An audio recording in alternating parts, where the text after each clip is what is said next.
Wait, what? Extra dimensional escape. When the familiar would drop to 0 hit points, it instead drops to 1 hit point and vanishes into an extra dimensional space, leaving behind anything it was wearing or carrying. It remains there for 1 hour or until you summon it as a magic action, and then it reappears in your space. Cool. Is there a is like the snap and it disappears? Is that still a thing? No. So you can't put it like safely inside an extra dimensional space. Or interdimensional space. I don't remember. Is that an issue? It was cool because that way, like, oh wait, but you can't. Yeah, you can't really summon it to you, can you?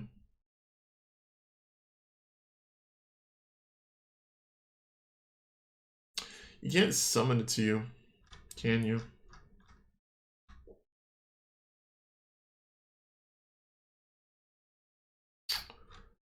That's... yeah, okay. So there's no, like, leaving, like, there's no, like, getting your familiar to go somewhere and then just snapping it back to you. That's not a thing anymore.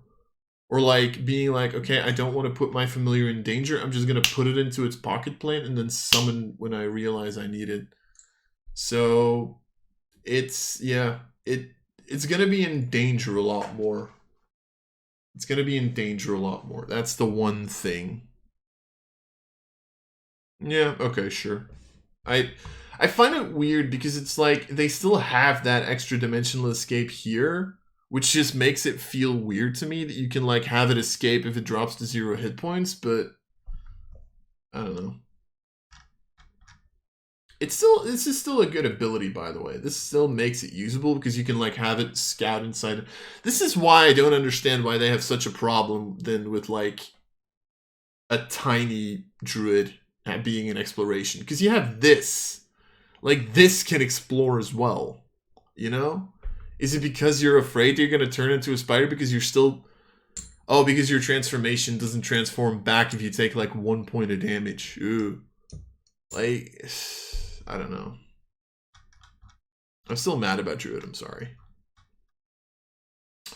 Find steed. Gain the service of an otherworldly being, which manifests as a loyal steed in an unoccupied space of your choice within range. Creature uses the otherworldly steed stat block. If you already have a steed from the spell, it's replaced. Resembles a large rideable animal of your choice, such as a horse, camel, direwolf, or elk. Whenever you cast a spell, choose whether it's a celestial, fae, or fiend, which determines certain traits. Steed is an ally to you and your companions, shares your initiative, and functions as a controlled mount. If you have the incapacitated condition, it takes its turn immediately after yours and acts independently, focusing on protecting you. Disappearance on the steed. Disappears if it drops to 0 hit points, if you dismiss it as a bonus action, or if you die. When it disappears, it leaves behind anything it was wearing or carrying. Could you imagine it was carrying you, it disappears, and it takes you with it? Could you imagine? If you cast the spell again, you decide whether you summon the steed that disappeared or a different one. Okay. And again, it's using a stat block. Again, for this, I don't have a problem with this. I like this. Right? It can hit. Apparently it can face step, which it means it can teleport as a bonus action. That's kind of cool. Oh, Celestial can touch you. Can... shut up. Can heal you, and Fell Glare can... you can have like this scary flaming horse. That's kind of cool. Okay, I like Otherworldly Steed. I think this is cool. Is it Otherworldly Steed or Fine Steed that Paladin gets? Because Paladin gets one of those, right? I should really be scrolling differently, shouldn't I? Because Paladin got one of those, right? Yeah, Faithful Steed, Fine Steed. So Otherworldly Steed isn't the one. Still kind of cool.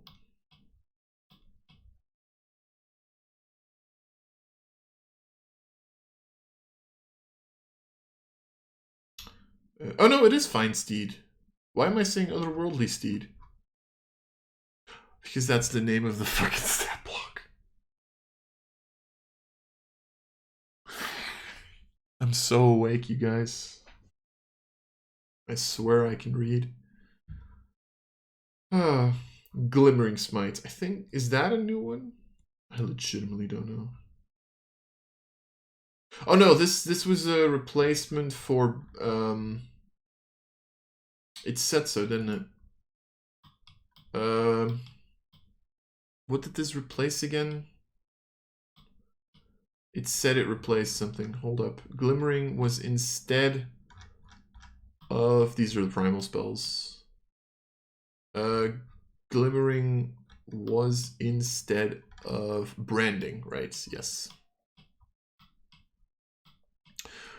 Oh yeah, I think I know, because they just, yeah, no. I think I know why they renamed it. So bonus action, so that's still the same. This one's concentration though. I'm assuming, yeah, because this one is like reveal the target, isn't it? Target hit by the strike takes 2d6 radiant, has the invisible, and if it has the invisible condition, it ends. Target sheds bright light, and attack rolls against it have advantage. But you don't save against it, so it's concentration. The other two had like a thing of like, you get to keep trying to save against it. This here, it's just they stay visible, so that makes perfect sense to make it concentration.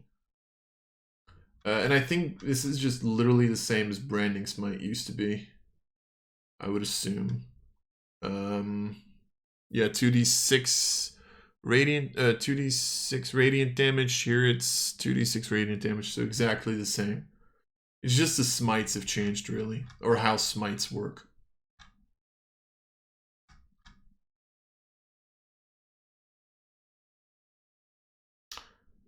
I'm looking at something and I have a lot to say about it, but let's not.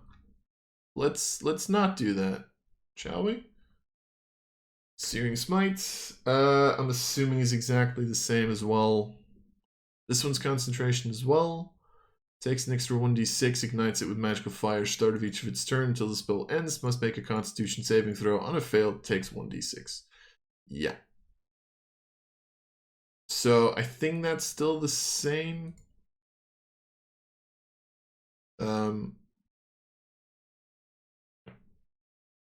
When it says the damage increases by 1d6, is that for both of these? I'm assuming so, but they should probably specify that. Because otherwise it's going to be really confusing. Just going to check if Searing Smite is still the same. I think it will be, probably. Yeah, it's exactly the same. Same damage. It does say when you cast a spell using a spell slot of second level or higher, the initial extra damage dealt by the attack increases. So I don't know here if the constant fire damage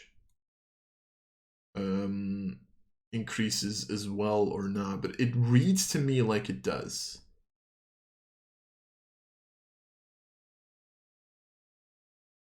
Which also I think just makes more sense, right? They take the initial fire damage and then at the start of each of their turns, they keep taking the same damage. It feels like it makes more sense. Spare the Dying. Did we have this in the last one already? Because it says a creature that has the dying condition regains 1 hit point. Did we have this in the last one already? I don't feel like we did. Hold up. Spare the Dying. I don't think they changed Spare the Dying. At least they hadn't yet. No, they didn't. They changed Spiritual Weapon. Not Spare the Dying. Is there a difference in the dying condition, by the way? I mean, I'm assuming dying is like unconscious, but... Oh, dying isn't even here yet. So they changed the dying condition. I am now worried. I am now extremely worried. They changed the dying... Okay, I'm curious now. Okay, so dying condition gains a hit point. Okay. As a cantrip.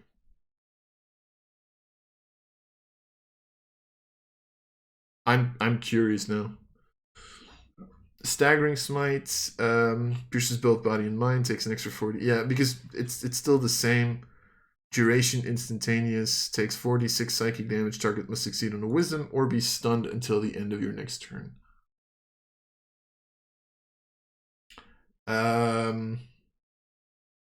Was Staggering Smite already a thing? Yes. Did it change? It did. It used to be disadvantage on attack rolls, on ability checks, and can't take reactions instead of this. So they really made this a good fucking smite. This is really good. This is like 4d6 damage and then a wisdom save for a fucking... Like, I'm gonna be perfectly honest. Multiclassing... Oh, wait, no. Wait, no, but it's a divine...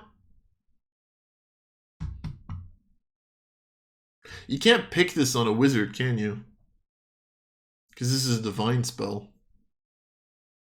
So how do you get this? Oh, wait, no, divine... Oh my god, divine sorcerer? If divine sorcerer is still gonna be a thing, where you can pick up divine spells on a sorcerer, and then you just start out as a fighter.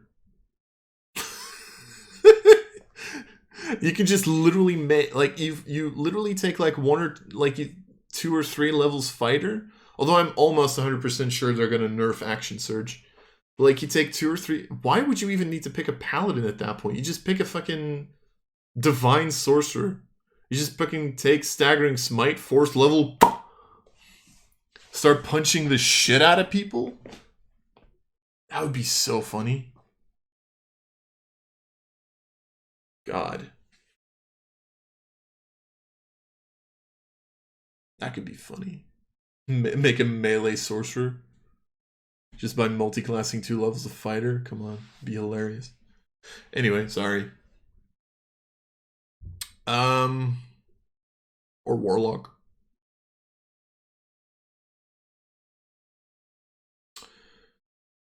What was I saying? Yes, so this is Thunderous Smite.